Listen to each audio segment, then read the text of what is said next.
slideshow, and as I started reflecting on what I was going to be talking about today, a lot of what I'm sharing is not necessarily happy and amazing, and like what Mr. Nichols was talking about, when you think about some of the best times of your lives, you always capture that in a photo, and you don't always take pictures of the things that you're not so happy about, that you don't want to remember. So I didn't really have a lot of images to show for the stories that I wanted to share, but that doesn't mean it's not important. And so instead I brought my children, my wonderful fan club. So I have my 3 kids here and my wonderful husband. So I'll embarrass them. I have Aubrey and Braden and Riley, and my husband Bob are over here. Thank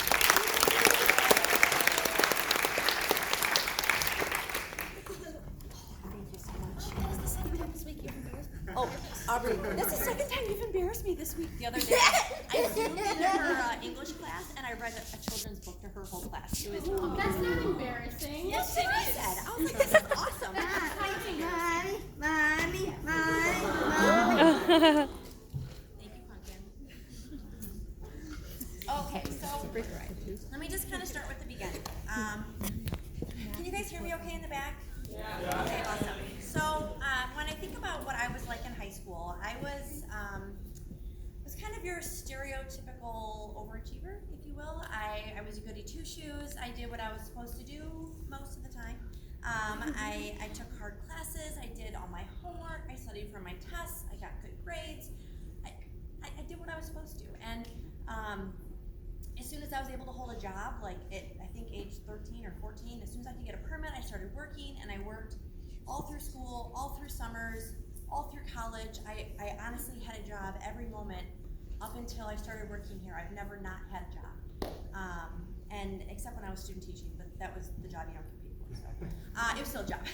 And so I've always been a very driven, hardworking person, and those of you that know me or have had me in class, I think you can resonate with that, and you've seen that from me.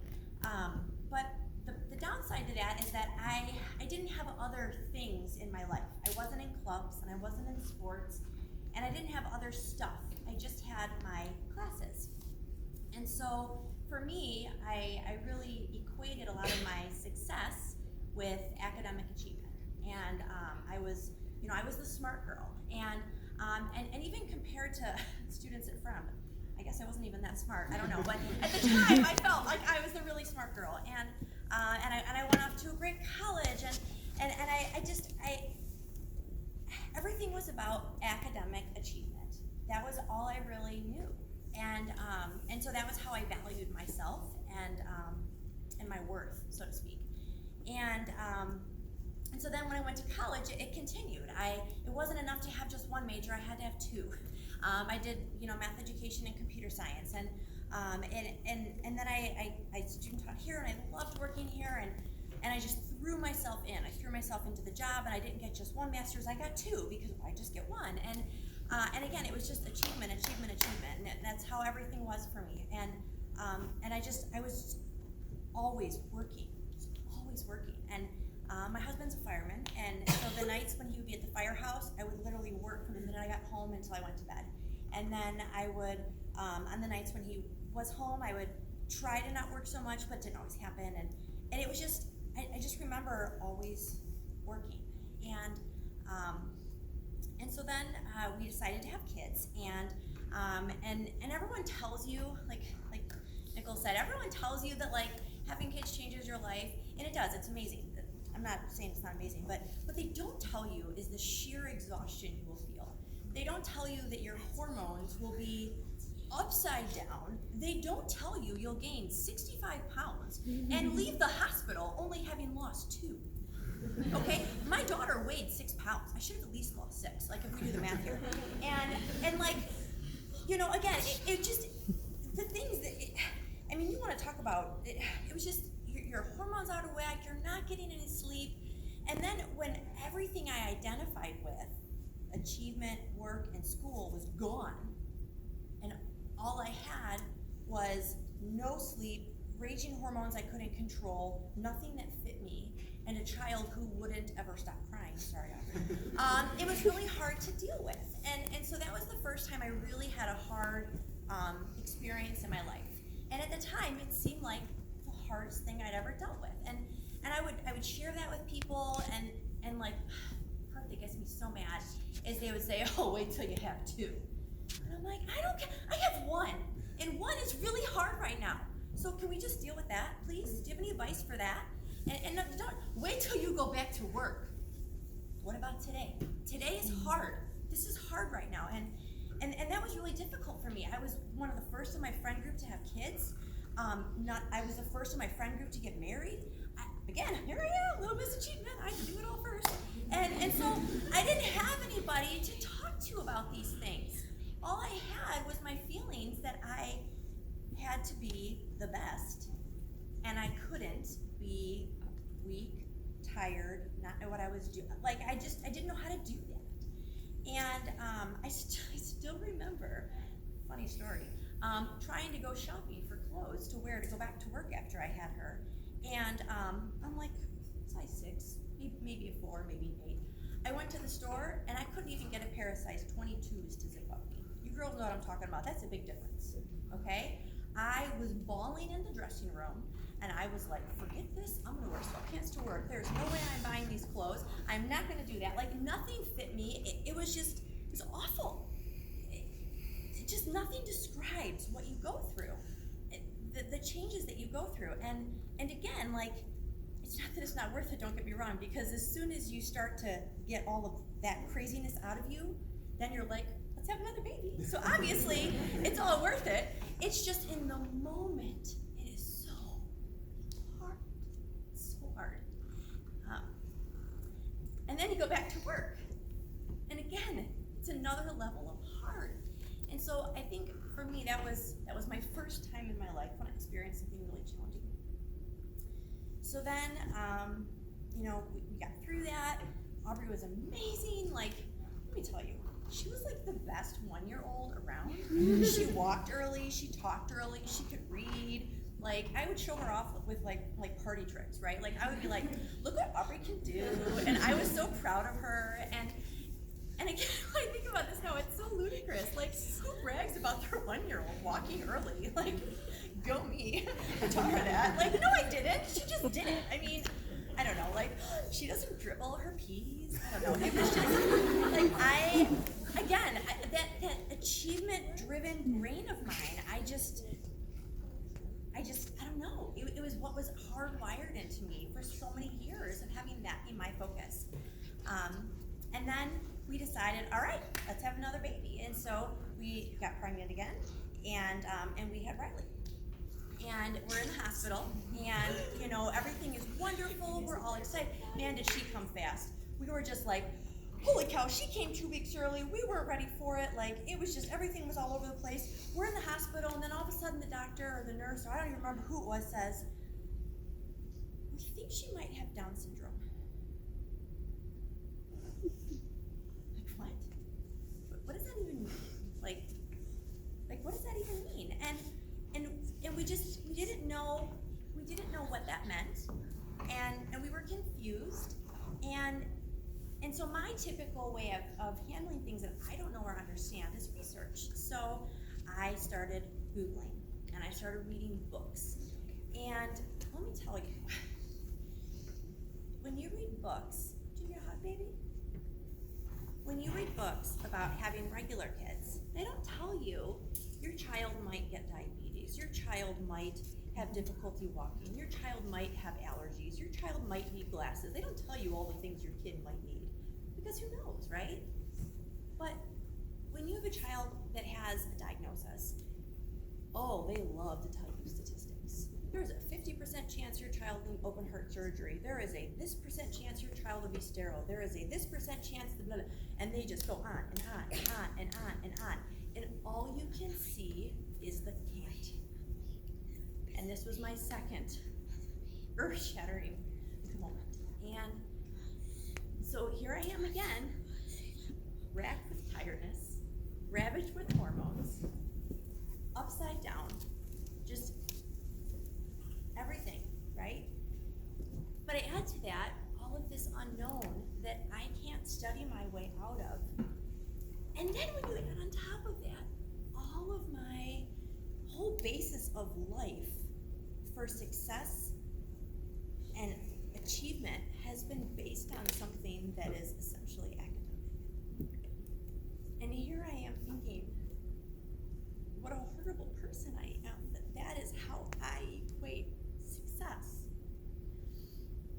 And let me tell you, that really, as a mom, makes you feel bad, right? And so I'm scared, I'm worried, I'm confused, and then I'm ashamed of the feelings that I have because, again, this is my kid, and she's the most wonderful thing ever. Like, if you've met her when we were out having dinner, she's a little ball of sunshine. I think we all saw her doing her little party tricks. I can't rock it like you can, girl. And she just, yeah, I know, sorry, I won't do it again, I promise. I've embarrassed 2 of my 3 kids, Braden, you're next. And so it's just, again, that was my second hardest moment of my life.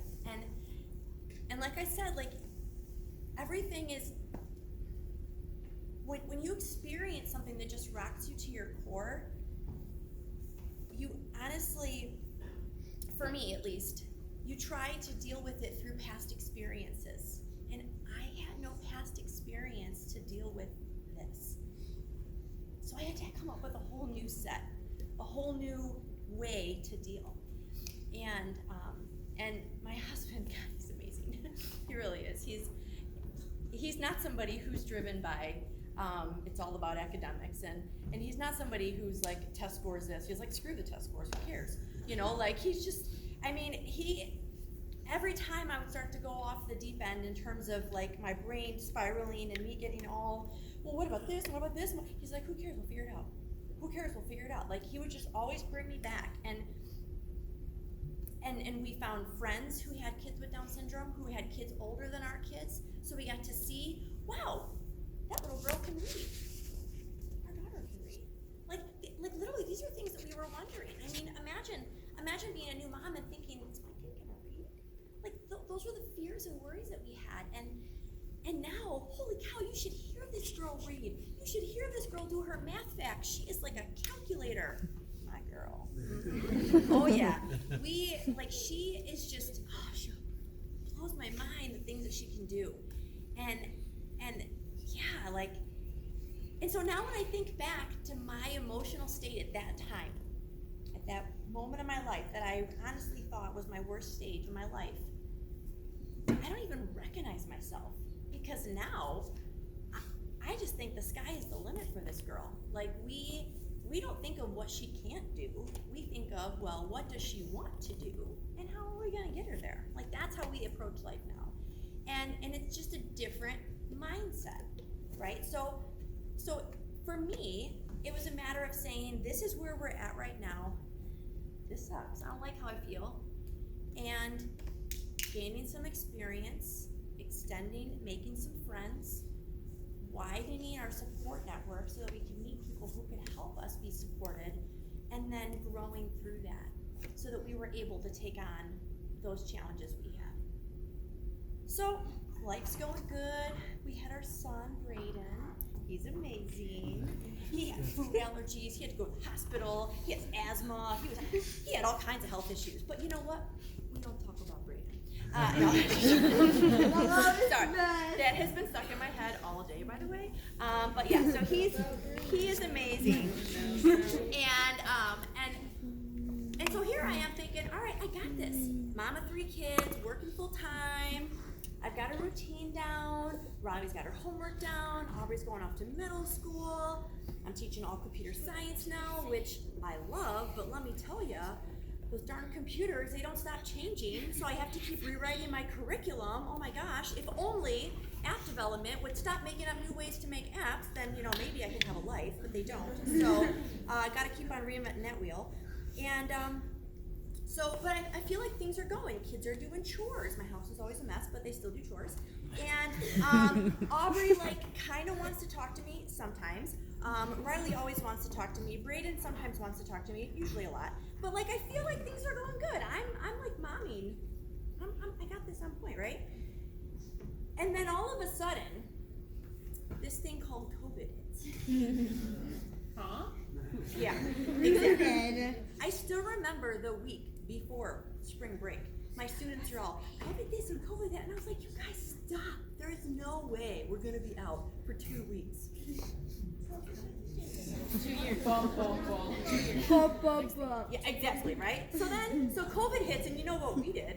We packed up our RV and we hightailed it down to Louisiana. We spent a week on the beach. Yeah, we sure did. We had a good old time. We packed it up, we quarantined in the sand, and we had a great time. And then we had to return back to real life. Can I have my hand, baby? We had to return to real life. And that is when I now reached my newest, worst time of my life. So my first hardest time of my life was when I became a mom. Not because of you, but because it was just hard. And then my next hardest time of my life was dealing with my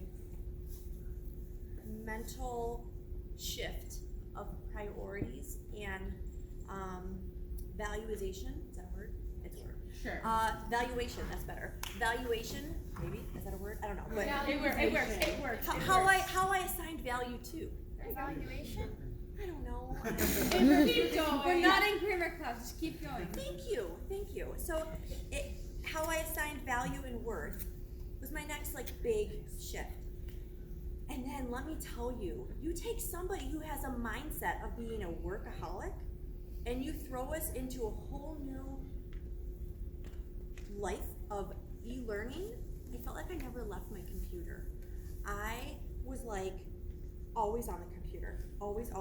And if I wasn't on the computer teaching, I was responding to student emails. And if I wasn't responding to emails, I was rewriting my computer, or my curriculum, so I could teach it over Zoom.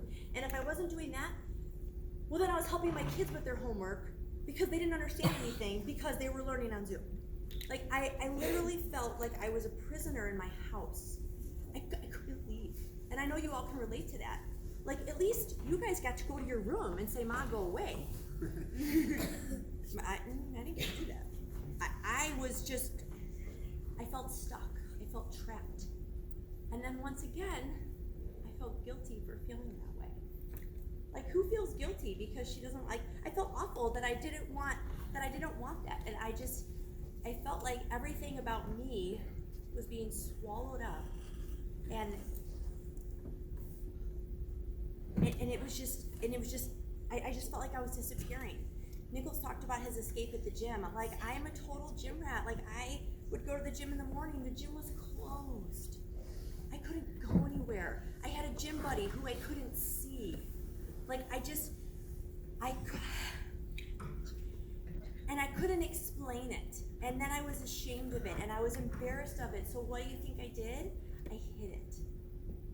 And I kept it from everybody that I loved, that I was struggling in the way that I was struggling. And I would learn how to hide. I would learn how to cry quietly so my kids wouldn't hear me. I would learn how to just put it away, just put on a mask. And I thought I had it handled. And then summer hit, and I was like, okay, I'm good. I'm all better now. Summer hit, all good. And I thought, okay, that was just a little blip. It's all good. We're good. I'm good. You're good. We're good. Okay. And then we went back to school. And I was not good. Guys, I was not good. All I had done was stuck a piece of gum inside a crack in a dam. It was not good. It was not good at all. And I was struggling. I was struggling with depression. I was struggling with anxiety. I felt like I was being swallowed up. And because I had known how it felt before, I was even more scared it was happening again. And I didn't see any end in sight. All I saw was a whole year of this again. And it was just too much. It was too much. And so I went to my doctor and I talked with her, and she wrote me notes that I could work from home for first semester. So those of you that have me, that's why I was home. And she told me, okay, you need to work on you right now. And but you also need to see a therapist. I was like, yeah, with what time? I don't have any time, that's the problem. She's like, you gotta make time. And she told me that I should start taking an anti-anxiety pill and some antidepressants, and I was like, I don't wanna be on medicine. She's like, I know you don't want to, but sometimes you need to help regulate all of this so that you can mentally handle all of this. And I was so concerned with the fact that if I took medicine, I would be on it forever. And one of the things that she told me was, she's like, just because you take medicine for a short period of time doesn't mean you're gonna be on it forever. She's like, somebody breaks their leg, they get a cast. Their leg is fixed, the cast comes off. She's like, if you're hurt, you get fixed. And in my case, I needed some help so that I could be rational enough to think through how I was struggling. And once I was taking some medication, and again, I'm not telling you all to go get medicated, that's not what I'm saying. I'm just saying that for me, that was what I needed. And once I did that, I didn't feel ashamed of my feelings. I was okay to talk about them with my husband, with my friends, where before I didn't want to tell him. And I was embarrassed to tell him, like, I've been with my husband since 1999, but yet I was embarrassed to tell him how I felt. The one person in the whole world I should be able to tell anything to. I was ashamed of my feelings. I was ashamed that my kids would see this and think I was weak, that they would see me crying and think I was some pathetic little old lady. And I think the thing that I learned the most through this experience is that when you encounter your worst moment, and you will, it is going to feel like the worst thing you've ever had happen to you. And it doesn't matter if somebody else's worst is worse. It doesn't matter. It's still your worst.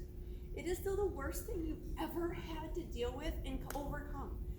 And so when you are working through that, you are still working through the worst thing of your life. And you need to honor that. And you need to recognize that those feelings are valid and treat them the way that they need to be treated.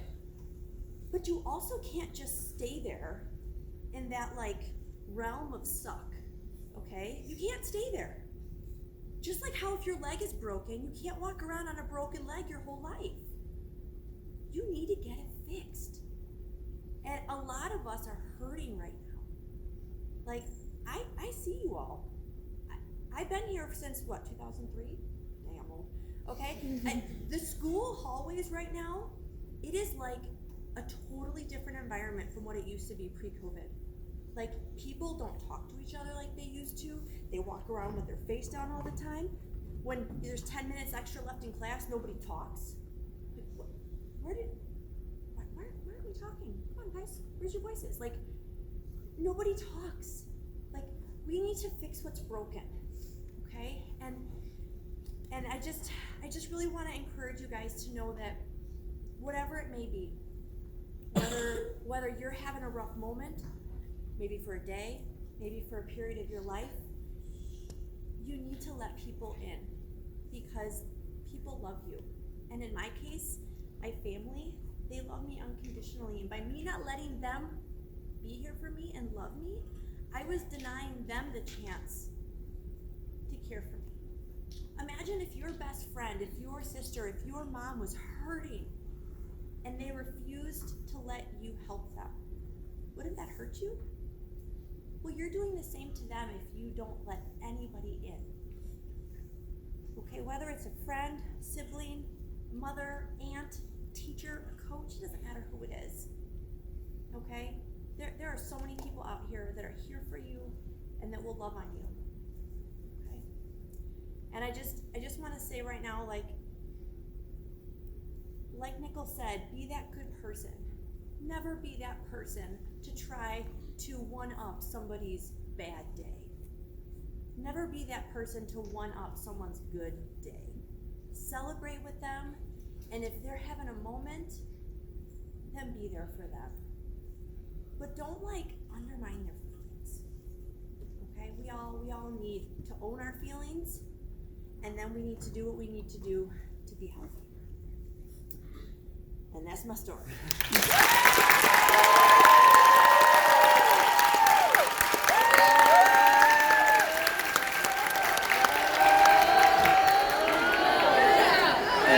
Good job.